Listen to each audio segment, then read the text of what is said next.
This slide shows some heavy-duty applications for thermosetting sheet molding compound reinforced with glass fiber or carbon fiber. You may find similar products in public transportation and the aircraft industry, as well as in sports and leisure.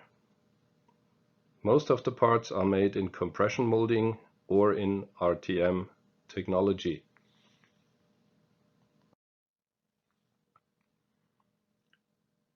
In this slide we can see smaller parts which are mainly used as components. They are typically made from granular material in either injection molding or transfer or compression molding technology. A strong focus nowadays is on encapsulation of electronic components or in the electromobility sector. Now, what is the big difference between thermoplastic and thermosetting materials? Most of us know and work every day with thermoplastic materials. They typically arrive in granular shape, are passing a melting process in the plastification unit, and then fill into a comparably cool mold.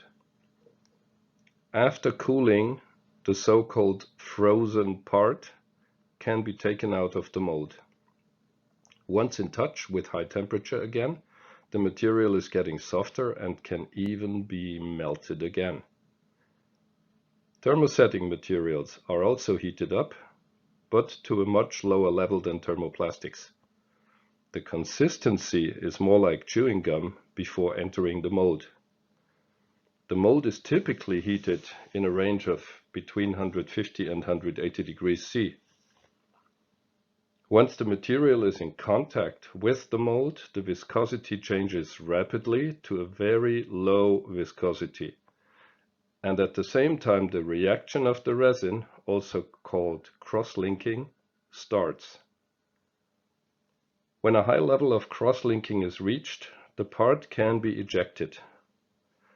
The cross-linking is forming a three-dimensional network, which makes the parts extremely stable and especially resistant against high temperatures. Such parts can even take the load of the screw without any metal insert. On these graphs